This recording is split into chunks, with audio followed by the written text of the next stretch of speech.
and welcome to the Easily Excitable podcast. My name is Topham, and this week with me is Spencer. Hey man, how's it going?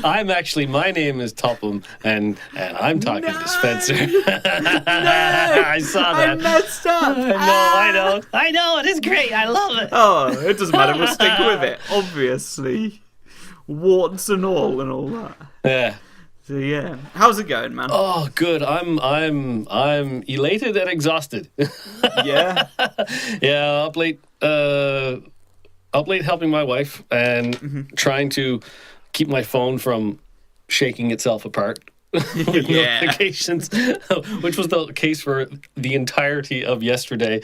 I had my phone on silent in a conference meeting with my coworkers and my boss, and we had someone coming in trying to pitch a new project to us, and I had my phone on vibrate, and I just had it on the table.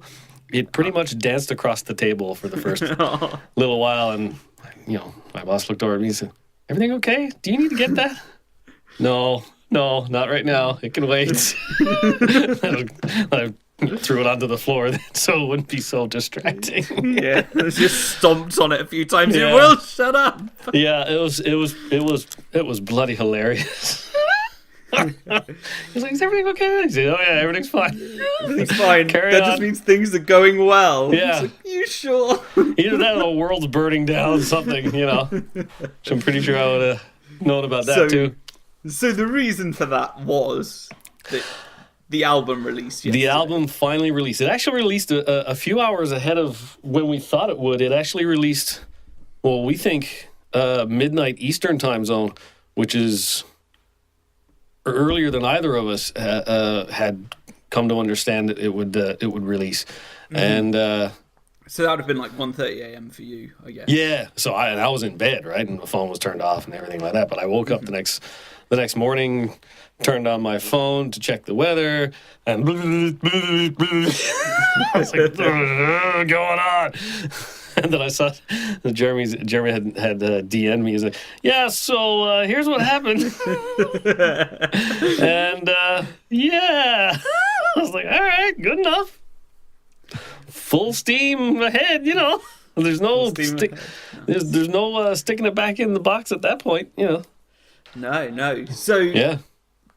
Band 1551 album, one of the Horde, 8 tracks on it, came out Tuesday, 2nd of April, and 2019. Obviously, let's get the year in there.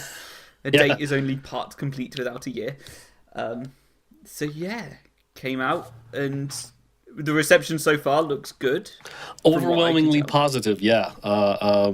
I think it's like I'm a little shocked at how well it is going over, to be perfectly honest, because you never can tell with things like this if it's going to be well received or completely crapped on or whatnot. And so far, I mean, just a very, very small percentage of people have negative comments on it, and they're all on Reddit. Shocking, I know. Shocking. Jeremy talked about it on Friday's Off Topic. Yes, and he so doesn't I was like, actually remember talking about that. It was a bit of a state on that day. Oh, was he ever? I was actually getting people were actually like, I was like during the live bit on, I think it was Wednesday evening, I was actually getting ready to go to bed, just with time zones and stuff like that, and people started tweeting me. He's like, dude, he's on Off Topic and he's loaded and he's talking about the album. I was like, all right, cool. Good night. And I went to bed. I was like, all right, whatever. I'll find out what happened later. And because I mean, at that point, it was too late for me to try and log in and try and watch it or anything like that. So I said, I'll just watch it on, whenever it comes out. And I did, and I laughed. I said, "You were hurting, weren't you? You were hurting after that, weren't you?" He was like, "I don't even remember it. Just I remember hurting after it." Oh, man. Which was hilarious. That's crazy. So yeah, it's come out. It's been well received. I like it. I've listened to it like 6 times. I enjoyed it. But my mind, like, when I'm listening to it, I'm like, oh, this is cool. And then, like, on the second and, like, further listenings, I'm just like, oh, that melody seems like it comes from this inspiration source here and there. And I'm just like, oh, it's really cool. So, yeah, why don't we talk about a few of the tracks? Sure, like, yeah, go ahead. And, like, how you came up with it. Like, so 4 of the tracks were released before the album. Yes. Out, like, individually. And then the remaining 4 have come out with the album. Yeah. I can't remember the breakdown of that. First one was Sometimes, then it was Break the Mold, then Bring It On, and then Nobody Gets Left Behind. Okay. And of those 4, the first 3 had at least a little bit of remastering done on it, just to make it sound a little more uniform with the rest of the album. Nobody Gets Left Behind didn't really get... Matter of fact, nothing was done with it in terms of remastering or anything like that, because we felt that was sort of the benchmark. And so we just made everything... So it was like your consistent song, and then everything was matched to that. Yeah, pretty much. We basically went back retroactively, and I sort of did some remixing on Sometimes and Break the Mold, and a tiny bit on Bring It On, not a lot. Because Bring It On was actually, really close in the first place. But the further back in time we went, the further out... from the rest of the album it sounded. So we're like, okay. So Sometimes took a little bit more work. Break the Mold took a little bit more work. But yeah, we just brought it in line with everything else that was on the album. Okay, cool. Yeah. And we just carried on then with Sick and Feels Like and Sunrise and Good Samaritan. Mm-hmm. Cool. So yeah, I was going to say, like, obviously the first songs that you put out were the ones that were going to be different from the rest as you found found the sound that you were going for. Correct, yeah. So, and yeah, it's cool that, like, they've all been worked on to make the album sound coherent from start to end, which is actually one of the notes I have written down. Yeah. It's like, yeah, it's cool that it does sound consistent throughout. I haven't gone back and listened to the old versions of songs. What would be the point? You've put out an album with them all on. So, yeah, that was cool. Why are they in the order that they're in? Truth be told, Jeremy sent me a note on Twitter, DM, he said, how's this for an order? And it was almost the exact carbon copy of what ended up being on the album. And it just seemed to flow really good, and I sort of did a test listen myself through like the MP3s that I had at the time. I was like, you know what? It'd be really cool if Break the Mold kind of sat in between Sick and Good Samaritan, just to sort of, because those songs kind of have, Sick and Good Samaritan kind of have a bit of the same kind of vibe to it, instrumentally. So production wise. So let's stick Break the Mold a little more up tempo in between the two of them, and it just gives the album a little more dynamic, a little more flow. Yeah, no, cool. Is it interesting that, like, making that change makes every alternate song like either a new song or one of the songs that's already been released as well? Yeah. So I'm like, oh, that's interesting. Like, yeah, I only just noticed that. I'm just like, oh, that's cool. Yeah. I think that, well, here's my opinions now. Go ahead. I think that Bring It On's a great track to open the album. I do too. I wasn't sure about it first. It's a great start. Yeah, I wasn't sure about starting the album with it first, but I gave it 20 minutes to sort of let it sink in. And, yeah, do it. Let's smash open the doors when to start the album, and that's exactly what it does. So, yeah, Jeremy made a great call on that. Yeah, it gives a great taste of like what is to come throughout the rest of the album as well. And I'm just like, oh, that's real cool. Like, yeah, I like that one. I like that track a lot. Yeah. Where was it gonna go next? I don't really know. Yeah. So, what was the balance of the work? Would you come up with most of the ideas, or no for the songs and music, or did Jeremy come with like lyrics and be like, "Here's what I want to start working on," or did he just come with music? No, it was pretty much right down the middle. There's been a few occasions where he actually sent me a guitar lick. That's exactly how Nobody Gets Left Behind started. He sent me a guitar lick on video after jumping out of the shower and got Kat to videotaping with his cell phone. Other times I would send him a guitar lick and say, what do you think of this? Does this sound good? but I can tell you that both Sick and Good Samaritan basically started out with just a raw demo vocal of just him singing in his room or in his car or something like that. And then he'd send it to me and say, here, what do you think of this? And I was like, yeah, let's do it. And then we, iron out a couple of particulars like tempo and key and what we try to, run with. And then he was like, okay, cool. Let me know what you come up with. And then I, go do my thing. Then I send him something. He's like, okay, cool. Can we tweak it? It was this vicious circle of creativity that we've, created for ourselves. Yeah. Where one idea begets another one, begets another one, begets another one. Cool. I don't want to ask the next question, but I think I will. Which is your favourite track off the album? You're asking me to choose my baby. Yeah, I know. Oh, man. Now, which do you have the most fun with, I guess? Oh, that's just as equally hard. Oh, no, I'm terrible. No, I'm serious. No. It's a really good question. It's one that I'm not sure I can answer. Because they all have their Good Samaritan is one of my favorites because I got to do something with. There's always some element with each song that I'm really was like, oh, cool, I've never done that before. That was yes, yeah, a great sense of accomplishment.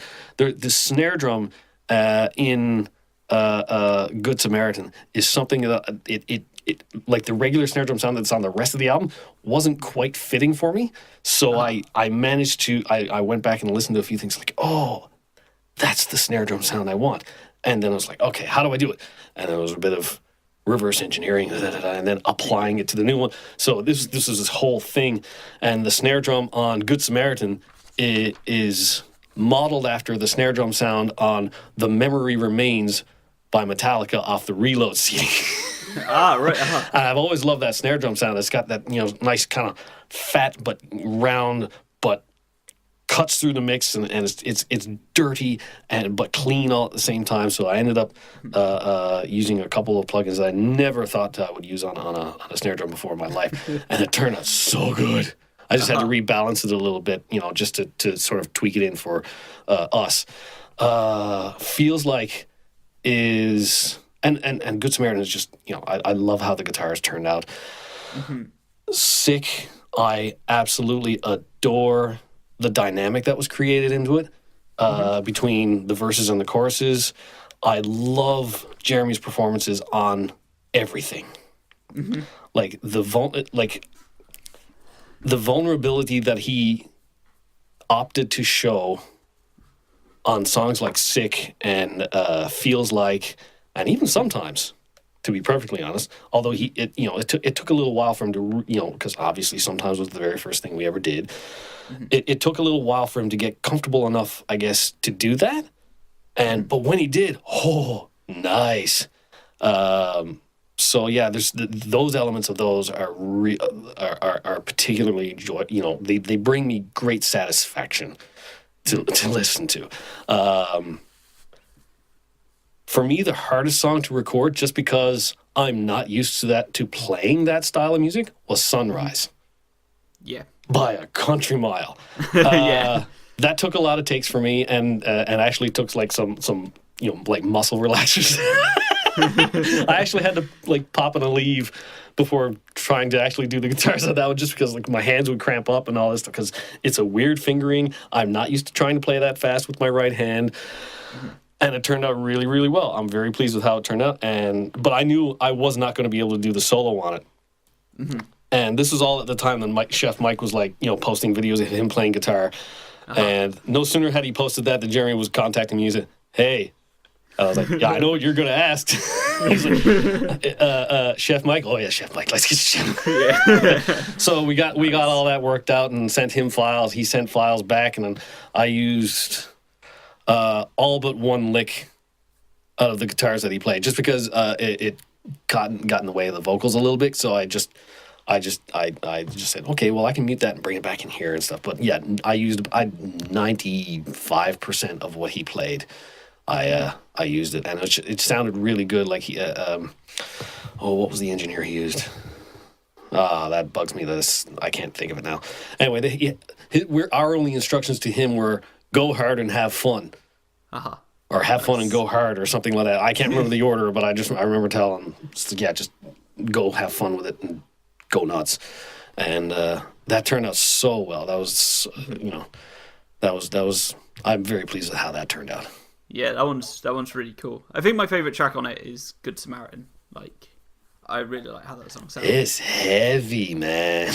Yeah. I like the lyrics. Well, not the lyrics. The vocals. There's a melody in the vocals that's like really reminiscent to me of Red Hot Chili Peppers. Oh, okay. Off of like the By the Way album, and I was like, this sounds really familiar. So like, I ended up tracking down the track "Don't Forget Me."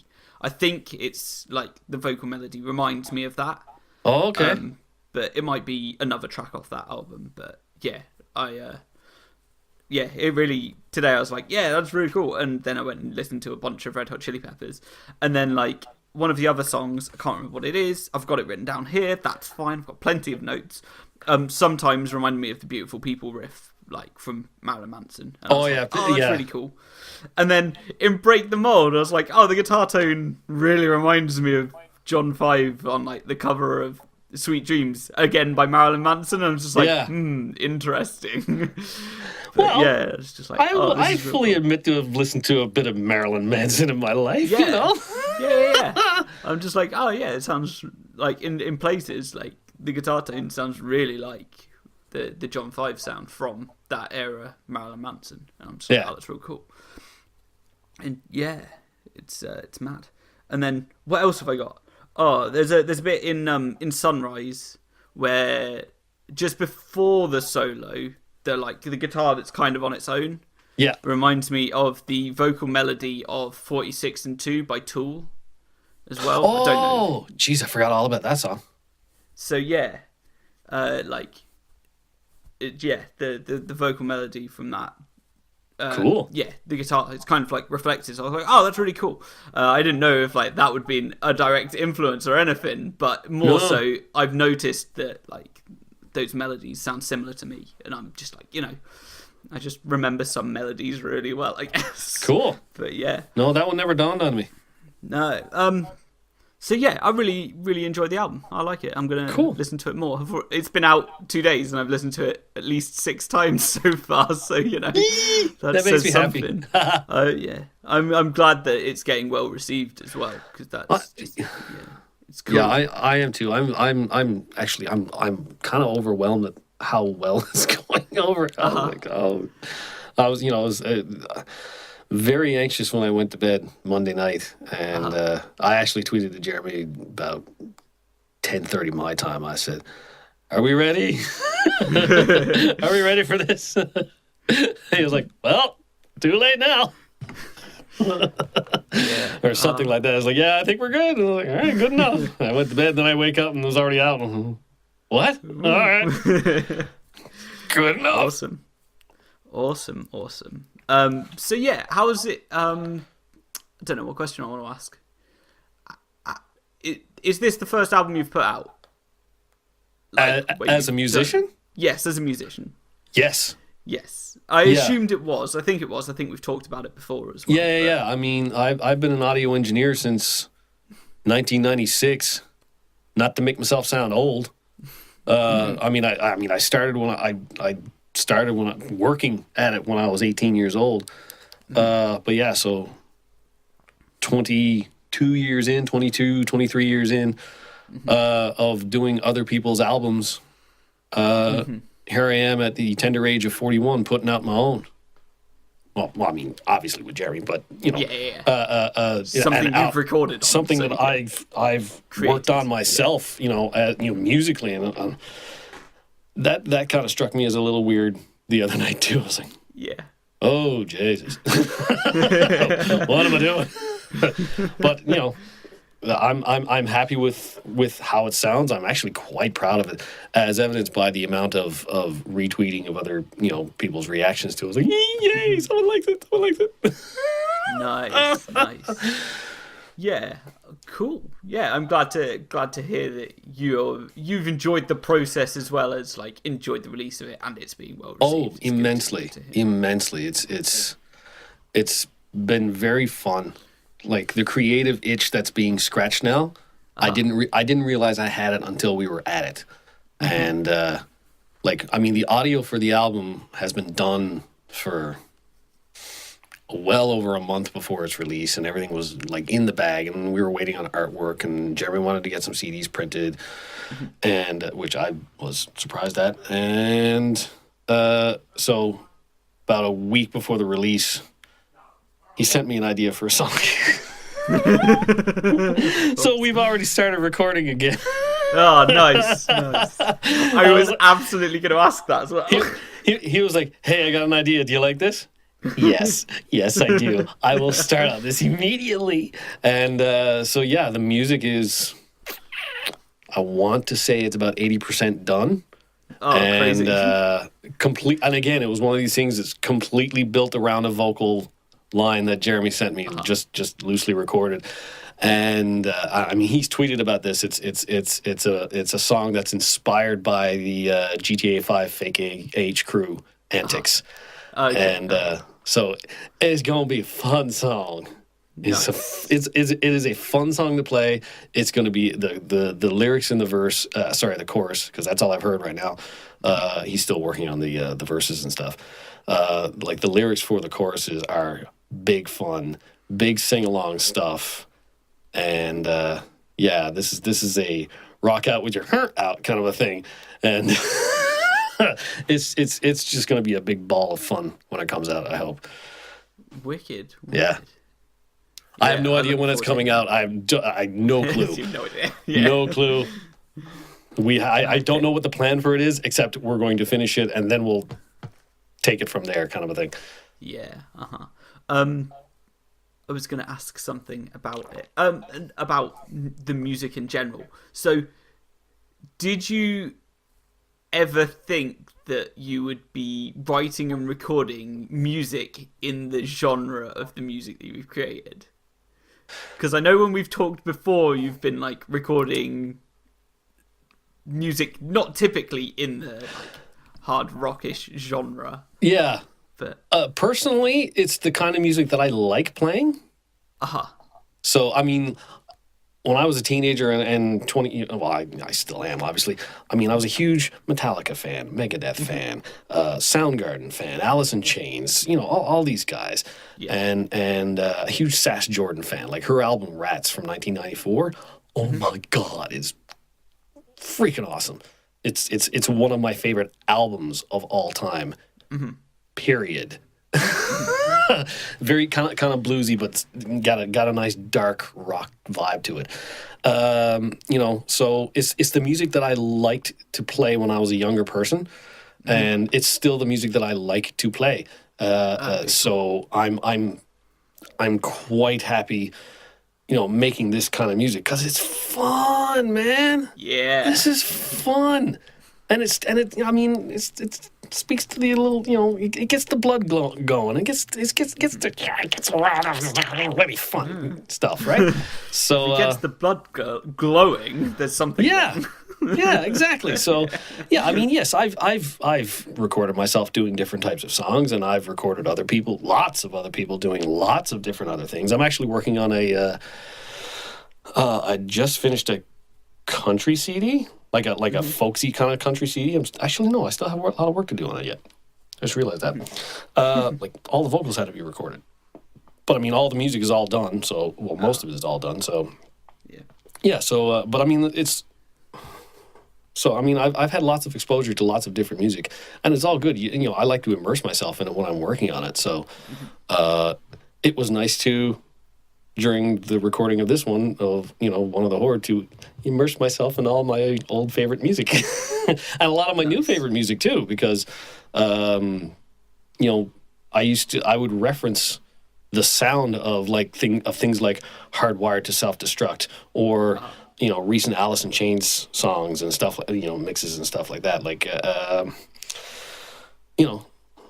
that kind of material. That's the kind of stuff I would reference as I was mixing the albums, just to make sure I was like, okay, am I on par with this, or as close to it as I can get, given the fact that I'm just little old me working out of my office here in St. John's, right? So, cool. Not sure if I answered the question. I don't know. It was along the lines of, did you see yourself recording this kind of music? And the answer was yes. It's the kind of music that's fun, and it's the music that you play. So yeah. Okay, so yes, I did. Okay, woohoo! Yeah, you did. Woo! Questions answered. I get a gold star. Yeah, cool. Yeah, I'm in a weird spot at the moment where I'm just like, I'm just trying to write and record music, and I don't know what I'm recording each week or like every other week when I'm participating in Game of Bands, and I never get someone that comes up and just like, I'm a hard rock and metal singer. I'm just like, no one ever's like that, and I'm just like, I've just got to try and accommodate to what I can. Yeah. But you know what? That's also great immersion for you as well, right? Yeah. Mm-hmm. Yeah, because I can like work on the things that I'm not as comfortable with. And as such, like one of the songs I put out this year that I think was the second one that I did, I was very, very happy with how the music came out for that, because there was a lot of guitars with like drenched in reverb as well, and then like I moved into an electronic section in like the latter half of the song as well. Yeah. Okay, the vocals on it weren't great. The singer wasn't particularly great. He knew that. We discussed it. It was like the first round he was singing. And I'm like there, and I'm just like, I was really proud of that music. And as part of the community, I won the round for the music. So I was like, I'm real happy with how that song did. Good. Because people voted for it and people thought it was great. So I'm like, I'm real happy with that. But it's not the music. Like, I've had that idea for not that long, and I was like, okay, I'll record that, see what it's like. And then suddenly, like, I had a need to use it and like come up with the whole song. And like, it did come out, but it's not something I would have typically written. Although if you look back at all my music, there's not much heavy stuff in there in comparison to the not heavy stuff. Yeah. The heavy stuff I've done is like really limited and narrow, and there's like only a few tracks that are actually down like that path. And there's definitely way more I want to record down that path. But yeah, I tend to end up with music that's, I don't know, just not what I play guitar for at all. Yeah. And it's just like really interesting that somehow I've found myself as this somewhat okay songwriter in a genre that I'm just like, I'm not sure what I'm doing here. But Shane, if are you having fun? Yeah, absolutely. But then I've got things that are like just ludicrously heavy, and I'm just like, this is fun too, but I don't have anywhere to put it out or like vocals to go with it, and I'm just like, no, it needs vocals. Or I try to create something that's interesting, but when you look at the current state of like instrumental prog that's on at the moment, you've got all these really interesting and awesome chord structures and like chord progressions, which is kind of what I try to do. But then you've also got this absolutely insane lead work that I'm just like completely not interested in. So I'm just like, oh no, I like playing the rhythm parts and like having a lot of fun. But yeah, I'm not really interested in the widdly scree of the lead work. And I'm just like, okay. So if anybody's hearing this and you got some metal vocal chops on you, like vocally, go see this man. Let's make send a message. Happen. Send a message, eh? Yeah. Send it. So yeah, I've got that going on. So I've got a bunch of ideas I need to get recorded, or I've got a bunch of ideas that are recorded, and some of them are in odd time signatures. I've got one at the moment that's in like 10/8, and I'm just like, this is and it works so well. It's one I've actually already sent you it. Actually. Yeah, you have. I remember this now. And I'm just like, it's in 10/8. And there's nothing I can do to change it because it sounds like it's perfect. Like it's like, oh yeah, this sounds so good, and I'm just like, yeah, it works really good, man. And there's nothing I can do about it. It's totally suited to 10/8, and there's no way I can modify it to be in like 4/4. And I'm just like, it doesn't need to be, but at the same time, bit of a nightmare to record, like to record with and figure out the rest of the sections out. Yeah, like without switching all of those to like 4/4 and using multiple bits of software, because at the moment my software isn't completely cohesive. But you know, oh well. Nah, it doesn't matter. Nah. Ah well. No. So yesterday I was in London. I was in London recently. Which was yesterday. Yesterday's recent. So I tried out a Supro Blues King, which is an amp I've been looking at. Yeah. It's a 12-watt amp with a 12-inch speaker in it. It might be a 15-watt amp. I'm pretty certain it's a 12-watt amp. I think it is 12, yeah. Yeah, I could totally be wrong, but I think it is 12. Yeah, and I gave it a try. I was playing semi-hollow Ibanez, just for the case that was what was around. I was like, I'm going to try this out. I also tried out a Fender Telecaster, and like before, I've already spoken to you about Telecasters. I'm just like, I'm not great on Telecasters. But the one I played yesterday, I was like, actually, this is really nice. I like this. I was playing it through a Blues Junior as well, and then I switched over to the Blues King, and I'm just like, this Blues King. Like, if I had the choice between the Blues Junior and the Blues King, they're the same price, or I think the Blues Junior is just slightly cheaper. Could be. And the Blues King is just a bit more expensive, but it has an effects loop, and I'm just like, that is essential. That is essential. The Blues Junior doesn't. And I'm just like, I can't go with the Blues Junior. Yeah. No. But the Blues King has the effects loop, and I'm just like, I must have it. Yeah, but it's like you got effects pedals. I've got effects pedals that like desperately need it, like the Ocean Machine, which we've talked about plenty. Oh yeah. And then I've got a micro chorus, an MXR micro chorus as well, which I've been using a lot recently as well, just to like fatten up a sound. And you got new ones. Nice. You got new ones. Yeah, and I've got 2 new ones as well. And through the Blues King, like that's probably the amp I'm getting when I move over to the States. I'm just like, yes, that's going to be awesome. But I got these 2 new pedals, which kind of negate the need for an amp, but that's not the reason I got them. It's so that I got them so that I could record directly into a like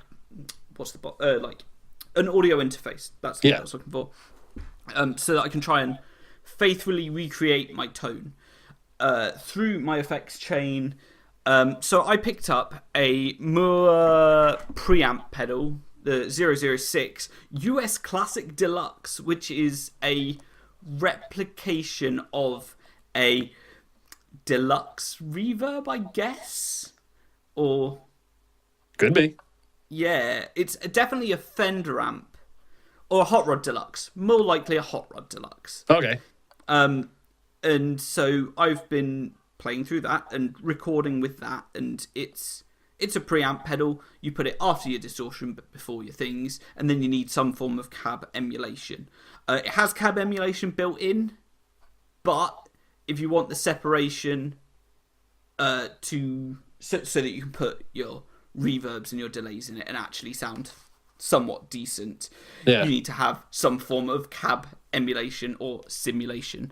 And so I picked up another pedal called the Mooer Radar, which is a speaker cab simulator that has, I think, 34 different presets you can have. Lovely. Of different sized speaker cabinets. It also has like the software to emulate the preamps as well, depending on what you've got. Right. You can choose different power tubes and preamp tubes, and which speakers you're using: 8-inch, 12-inch, 10-inch speakers, 15-inch speakers. That customizable? You can EQ each. You can EQ the speakers. You can choose one of 7 different mics, and choose the positioning for it as well. And there's what else can you do with it? That's I've done nearly everything. Oh yeah, you can choose different styles of the speakers as well. So you've got your Celestians, greenbacks, creambacks, blues, and different ones, and you can select different speakers. You can also load custom impulse responses into it as well, which essentially replicate the sound of popular speakers under certain loads. Right. And so you can get an accurate and great sound out of this pedal. So I'm using the preamp and the cab simulator in combination to go direct into my audio interface, and then I can record a very similar tone to what I'm getting out of an amplifier just through this bit of kit. And I'm just this sounds great. I think I've recorded one track with it so far. The one that I'm working on at the moment, that'll be out soon, will also be through this stuff. And yeah, it's a like really powerful bit of kit, and I'm just like, this is really great for what I want. And not only that, but I mean, you know, when you move to the States, I mean, you're probably not going to jump to getting an amp right away because there's going to be other priorities, you know. Yeah. Mm-hmm. So this'll fill in the hole between, you know, touchdown and actually getting an amp. Yeah, absolutely. You know, on a more basic level, right? Yeah, and I'll still be able to, like, I've still got I'm still going to have my computer and my audio interface. I've got my loop station pedal as well, so I can loop and I can record. I've got my Ocean Machine, so I can just create all the sounds I want and use these pedals to just emulate any amp that I want to get. And there you go. It just sounds great, and I'm just like, I'm really happy with how this sounds. One thing I have found is that, like, for the heavier distorted tones, the Horde Deluxe style preamp maybe doesn't cut it for your higher gain things. Yeah. Which is not really a surprise. So I'm really considering getting another one just so I can replace it. Or not replace it, but also have it in the chain so I can use one. Yeah. So use one that's probably based off like a classic cranked Marshall or like one of the Germans, like the Engels or the... or even a Mesa Boogie, right? But yeah. Something higher gain. Yeah, or your Mesa Boogies or anything along those. Like when I was in the States in 2017, I borrowed a Mesa Boogie single rectifier for a while, and I was like, "This is good," but it was loud, and I didn't really like the gain stages on it. But I only had the amp itself and a reverb pedal, so I had no way of like stepping up the gain with a moderate amount by using, say, a tube screamer or like a proper overdrive pedal, a distortion pedal. So it was really, really distorted or not, and I'm just like, didn't really gel with it. I played it a lot on the clean channel, very little on the distorted channel. Okay, how does it sound clean? Yeah. I like how it sounds clean. Okay. But I was playing at a moderate level. Gotcha. So it obviously wasn't cranked and hitting any of the of the tube distortion that you'd hope at the higher end. So, but it sounded good. I liked it. But I was also borrowing like a 5-watt Fender Champion 600, which is like a small amp. It's got a 6-inch speaker in it. Yeah. But the fun thing to do was unplug the 6-inch speaker and put it into the 2x12 cab that I was using. Yeah. And oh my god, that sounded good, right? I bet it did. I bet it did. That was the sound for me. So I was like, this is absolutely class. So that's what I did most of the time. Yeah. But yeah, so when I move over, I've got my setup already ready, but I know roughly what I'm going to be looking for, especially with the Supro Blues King. I might get a second amp so I can wet dry and then stereo it as well. So, you know, and I was looking at, what was I looking at? I can't remember. I've got it written in my book somewhere. You got your gas. Oh yeah, it was a Fender bass breaker, I think. They're Never like heard the higher. of that. Oh, it's the higher gain one, like higher gain Fender amp. It's got a more British sound than your typical American cleans. And it's kind of like Fender's answer to a small, low-powered Marshall. Okay. And yeah, I've heard some good sounds out of it. And like again, it's like a 15-watt amp, and it's 12-inch speaker. 12-inch speakers, effects loop. I say that seems to be your bag, man. 12. I'm just like, oh, that's so much what I want right now. I'm just like, yeah. So yeah, I'm hoping to like get some of those and just be like, yeah, this is cool. This is what I'm after. But yeah, we'll see. I'll need to buy an ABY splitter as well. But you know, that's part of the course if you're that's a little inconsequential once you start talking multiple amps. Yeah, I know, right? Yeah. At that point. Yeah. So yeah. What else? Was there anything else? I think that's everything we wanted to cover. We talked about your album, which is awesome. Thank you. Where can we find you and your album? You can find me on the Tweety box at Spencer in NL. I have a post there with all the links to the album, but the 1551 One of the Horde is on all your usual online suspects. It is on Amazon, it is on iTunes, Google Play. There are a very small number of hard copy CDs available for sale through CD Baby. And I don't know.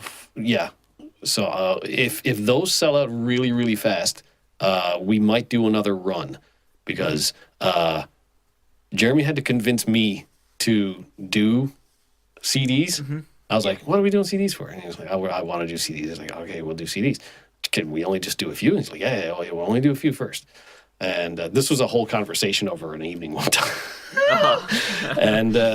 And judging, just by going from some of the feedback yesterday, I may have grotesquely underestimated the demand for hard copies. Mm-hmm. Yeah. So, but if they're sold out really quickly, we'll be doing another run of probably another few hundred or something like that, which would be great. So yeah, you can find that anywhere and everywhere. I'm also on Rooster Teeth channel.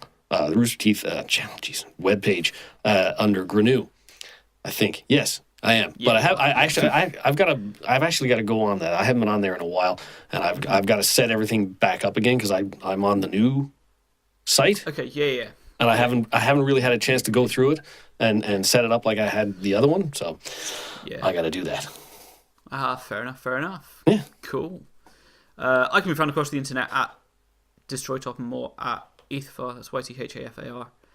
That's where all my music's under, actually, on SoundCloud and Instagram. I need to put more things on Instagram. I need to start actually creating sounds and putting them out in the world. Please should do. Be a new song coming out anytime soon, but yeah, there's quite a lot going on in my life at the moment, so yes. The ability to create You're music a little bit in flux right now. A bit challenging, yeah. So we'll see what goes on, but yeah. This has been the Easily Excitable podcast. It must be episode 148, I reckon. Well. And I was very easily excited to be on here today. Awesome. Thank you very much for joining me this week, Spencer. Cheers. Thank you for having me. No problem. And thank you everyone for listening. Have an exciting week. Goodbye. Bye.